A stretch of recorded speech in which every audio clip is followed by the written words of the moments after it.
Oke, welcome to Total Politik. Jumpa lagi di konten ngomong sendiri, dan kali ini edisi Minggu kita nggak usah ngomongin yang berat-berat tentang masalah kehidupan. Apaan tuh? Pesawat.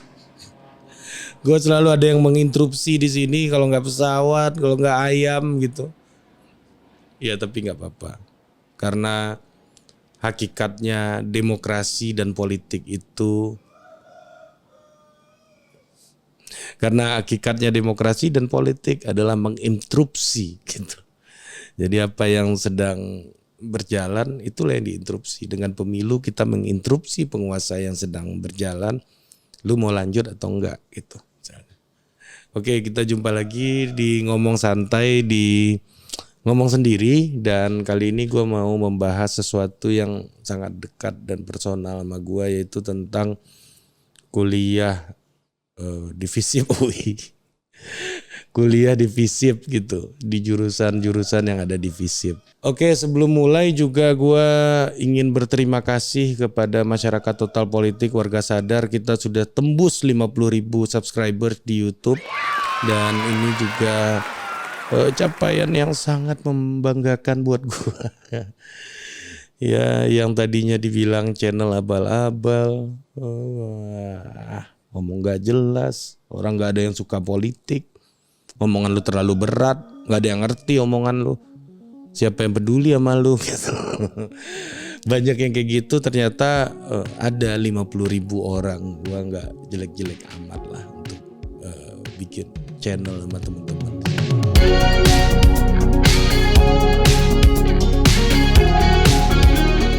Nah, sekali lagi terima kasih. Nah, gue mau cerita soal kuliah di FISIP waktu tahun gue dulu, zaman gue kuliah gitu. Gue mau bicara soal kegiatan. Mungkin gue mulai dari background dulu ya. FISIP UI itu tempat gue kuliah itu sangat egaliter kulturnya. Lu bisa ketemu siapa aja, lu bisa bicara dengan siapa aja, karena hampir semua dosen kita waktu itu, bahkan yang umurnya udah 50 tahun, 60 tahun, kita panggil mas, kita panggil mbak. Kenapa? Karena mereka senior kita. Ya, karena mereka dulunya mahasiswa seperti gua juga yang kemudian menjadi pengajar di kampus gua. Mereka adalah senior. Artinya senior apa? Bukan orang yang lebih pintar, bukan orang yang lebih tahu, tapi orang yang lebih dulu gitu. Nah, mereka lah yang menjadikan kultur ini menjadi kultur akademiknya menjadi sangat egaliter. Kita bisa bicara di kantin. Dulu tuh FISIP UI enak loh, masih bisa ngerokok di kantin. Kayaknya sekarang udah susah. Apalagi sekarang COVID, banyak orang yang pasti nggak tatap muka, belajarnya online. Nah, tapi di waktu gua zaman kuliah dulu di kantin bisa ngerokok, bisa sampai malam. Kayaknya sekarang sudah nggak bisa sampai malam juga. Kulturnya dulu lebih egaliter, lebih terbuka, dan lebih lebih, gua bilang lebih bebas ya, bisa gua bilang lebih bebas gitu. Karena setiap orang akhirnya bisa punya kanalisasi dengan apa yang mereka suka. Kalau temen gue suka main musik, ya udah dia masuk komunitas musik ya memang jalan komunitasnya gitu. Nah, kayak gue suka diskusi gitu, gue akan berkumpul dengan dosen-dosen dan akademisi dan para aktivis gitu ya, sebagian yang suka dengan hal-hal yang bersifat akademik dan intelektual. Dan itu di kantin aja diskusinya, memang diskusi harian gitu. Ya kita kayak ngomongin pemikiran itu udah harian gitu. Nah, ini kultur akademik yang dimana gue belajar dulu di UI. Dan lu jangan salah, anak FISIP itu, nah ini nih yang bikin gue kaget sebagai anak daerah gitu ya. Kalau di kampung gua, orang yang suka mabuk-mabukan, orang yang suka ngerokok gitu ya, orang yang suka ya mabuk-mabukan, ngerokok, happy-happy lah gitu. Itu rata-rata kebanyakan kehidupannya nggak beres gitu. Ya rata-rata nggak semua ya, kebanyakan itu atau persepsinya kehidupannya berantakan lah atau broken home segala macam, tempat yang harus dihindari, gaya hidup yang harus dihindari.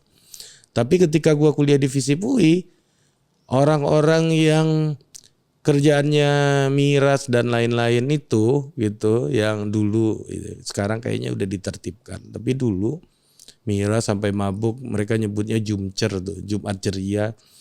Nah, itu secara akademik banyak yang bagus gitu.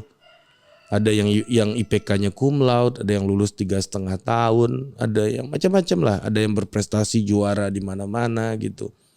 Ini hal yang berbeda dengan apa yang gue lihat di kampung halaman gue orang daerah soalnya. Jadi pas gue datang ke UI itu salah satu pemandangan yang cukup mengagetkan gue gitu. Wow, ternyata ada loh gaya hidup kayak begini dan secara profesional, secara akademik ini orang-orang bagus. Bahkan dosen-dosennya ada yang ikut di situ gitu. Minum-minum bareng, main kartu bareng gitu. Ada gitu kehidupan yang seperti itu, dan ini buat gue waktu itu sebagai anak daerah yang lugu, yang berpikirnya stereotyping, yang berpikirnya hitam putih, ini agak mengagetkan. Wah, ini orang-orang hebat ternyata gitu.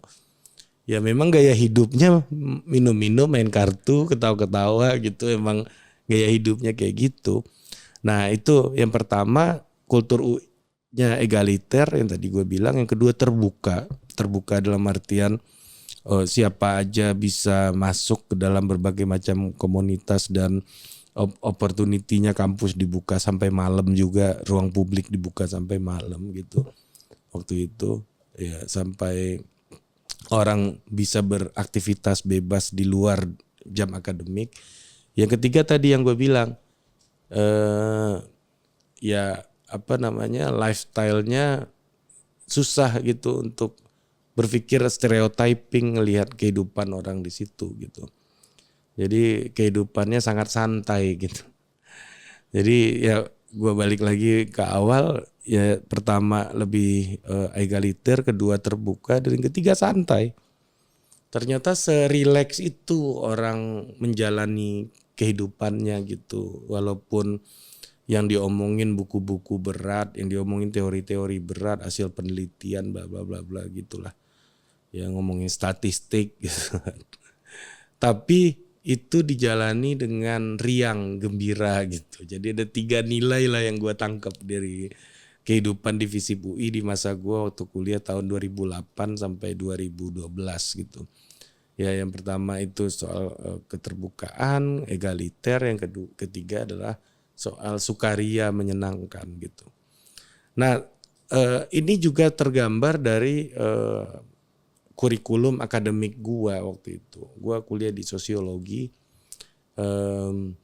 Gua merasa gua diberikan ruang kebebasan yang sangat luas untuk menentukan gua jadi apa gitu. Mau jadi apa, mau mengerjakan apa. Jadi memang di sosiologi itu di masa gue itu mostly mahasiswanya menjalankan atau melakukan studi terhadap hal-hal yang membuat mereka senang gitu. Jadi gua waktu itu terus terang gua nggak mikirin politik kampus, intrik-intrik internal jurusan gitu, gua udah nggak peduli waktu itu. Gua harus berkawan sama siapa, gua nggak berpikir sepolitis itulah.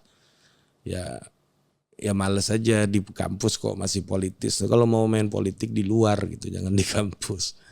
Nah, jadi gue merasa bahwa wah ini sangat memberikan opportunity gitu. Karena gue bisa misalnya di sosiologi UI zaman itu, apakah karena keterbatasan kurikulum atau memang didesain gue nggak tahu. Tapi bagi gue itu sangat membantu gue. Karena nggak banyak mata kuliah wajib. Jadi ada mata kuliah wajib fakultas misalnya 10 gitu misalnya ya. Mata kuliah wajib jurusan tuh 15, kan baru ada 25 kan mata kuliahnya. Sisanya bisa lu ambil di manapun yang lu mau. Bisa di jurusan lagi atau di jurusan lain atau fakultas lain. Itu sangat terbuka. Gua waktu kuliah dulu 24 SKS-nya gue ambil di jurusan antropologi waktu itu. Dan waktu itu gue diajar oleh dosen-dosen antropologi yang top-top semua. Ada salah satu dosen gue, Mas Tony namanya, Tony Rudiansyah. Dia itu pernah kerja membantu seorang antropolog yang sangat terkenal, yaitu Clifford Geertz, dalam penelitian-penelitiannya di Indonesia. Ya, ada dia kuliah di Chicago, dibimbing oleh masternya antropologi di sana lah, jagoannya antropologi namanya Valerio Valeri kalau gua nggak salah. Ya, jadi gue ketemu misalnya antropologi Indonesia, gue belajar soal bagaimana konsep nation state dibangun gitu. Jadi ternyata gue belajar politik itu lebih banyak di antropologi. Sementara gue gak pernah ngambil jurusan di Departemen Ilmu Politik gitu selama gue kuliah. Makanya ada temen gue si Beringin namanya, anak politik. Waktu gue ketemu anak politik lain di sebuah kafe gitu di Jakarta, terus kita foto. Dia kirim foto gue di grup angkatan mereka gitu. Bilang sama Ari, bikin total sosiologi jangan total politik, kata Beringin. Jadi gue dianggap mengambil tema mereka gitu, tapi ya nggak apa-apa. Nggak, poin gue adalah gue nggak pernah ngambil di jurusan ilmu politik, di Departemen Ilmu Politik selama gue kuliah. Gue ngambil di antropologi. Tapi gue di antropologi justru ketemu babon-babonnya politik semua bahannya. Saya Clifford Geertz, antropologi politik yang ngomong Religion of Java, The Theater of State, terus macam-macam lah, The Interpretation of Culture and so on. Banyak banget lah bukunya Geertz. Terus gue belajar soal Marcel Mauss gitu misalnya, seorang antropolog juga yang bicara soal gift dia. Yang temanya politik juga. Gue belajar soal antropologi Indonesia, banyak banget tuh ahli antropologi yang digolongkan pada antropologi Indonesia, termasuk Ben Anderson tuh masuk ke situ juga. Terus gue kenal Ben Anderson itu malah di antropologi, bukan di Departemen Ilmu Politik. Terus banyak ahli-ahli yang kita bahas, dan gue mengenal ilmu politik dalam tanda kutip gitu di jurusan antropologi sebenarnya, bukan di Departemen Ilmu Politik. Nah, kultur akademik yang begitu terbuka itulah yang sangat membantu gue, yang akhirnya membuat gue bisa mendesain let's say apa yang mau gue kerjakan di Total Politik hari ini. Jadi ini kan di Total Politik ini kayak lu milih mata kuliah sebenarnya ya. Mau menjelaskan apa, siapa yang ngisi segala macam gitu ya. Itu udah kayak mengelola kuliah lah kalau kata gue. Nah, karena dulu kulturnya memang di FISIP itu gue mendesain kurikulum gue sendiri sebenarnya. Nah, akhirnya gue menulis skripsi soal, ada di perpustakaan UI itu, lu download aja di UI Lib apa tuh. Pokoknya yang katanya nilai-nilai bagus masuk situ semua. Nah, di situ gue banyak terpengaruh dengan antropologi gitu. Dengan akhirnya gue masuk ke tema-tema sosiologi pengetahuan. Ya, yang mana manusia itu adalah makhluk yang memiliki tendensi menciptakan pengetahuan gitu. Jadi manusia itu nature-nya adalah produce knowledge. Jadi nature-nya manusia adalah menciptakan pengetahuan. Ya, kira-kira gitulah singkatnya ya. Kalau gue mau membahas secara detail mungkin di kesempatan yang lain lah. Tapi ya itu, akhirnya secara tidak langsung apa yang gue kerjakan di kampus, gue banyak terlibat di kelompok diskusi kayak Cak Tarno yang pernah gue undang juga ke Total Politik. Terus cara dunia akademik di UI, kulturnya. Terus juga yang ketiga adalah gue belajar mendesain konten apa yang akan gue kerjakan, apa yang akan gue terima gitu, apa yang akan gue dengarkan. Itu menurut gue adalah, kalau lu kuliah benar, itu tuh prinsip-prinsip yang bagi gue itu relevan dengan dunia digital hari ini gitu. Gue nggak pernah ada tuh ketemu dosen di UI ya, mungkin gue nggak tahu aja. yang orangnya baperan gitu, nggak pernah. Ya kayak dunia digital hari ini kan lu dibully-bully lu nggak boleh baper. Gua sampai dikata-katain bikin skrip dong biar nggak banyak o-nya ya suka-suka gua, channel-channel gua gitu. Dalam hati gua kayak gitu, tapi gua terus meningkatkan kualitas diri gua netizen. Terima kasih atas masukan Anda. Nah, jadi gak nemu gue. Waktu itu gue bahkan pernah cekcok sama dosen gue, pernah sempat berantem. Ya beberapa bulan kita gak saling tegur gitu karena ada hal yang menurut gue sangat personal dia serang ke gue waktu gue masuk kelas dia. Wah ini personal banget nih, gak enak nih. Gue diemin, dia jalan aja gak gue tegur, kita papasan aja gak saling teguran. Akhirnya gue lihat hasil nilai gue di mata kuliah dia, gue dapat A, nilai A. Artinya hubungan kami tidak mempengaruhi skor yang gue dapat gitu, penilaian yang gue dapat gitu. Nah ini kultur-kultur yang objektif gitu ya, yang membuat lo harusnya bisa berpikir tidak hitam putih di dunia digital hari ini gitu. Jadi selain kontennya yang gue dapat selama gue kuliah di FISIP, tapi yang jauh lebih penting adalah ambience-nya tadi, ekosistemnya tadi, yang buat gue itu organisasi yang membuat gue bisa belajar dan ternyata apa yang diberikan itu kontekstual dan relevan dengan kebutuhan dunia digital hari ini secara tidak langsung. Walaupun kita waktu itu baru Facebook kayaknya waktu zaman gua kuliah tuh, sama Twitter lah ya. Yang rame, makanya Twitter gua tahun 2009 tuh kalau lo lihat tuh. 2009 apa 2010, pokoknya itulah. Nah, jadi itu yang terjadi pas zaman gua kuliah dulu lah. Itu karena gua sangat dibantu dengan 3 nilai tadi itu.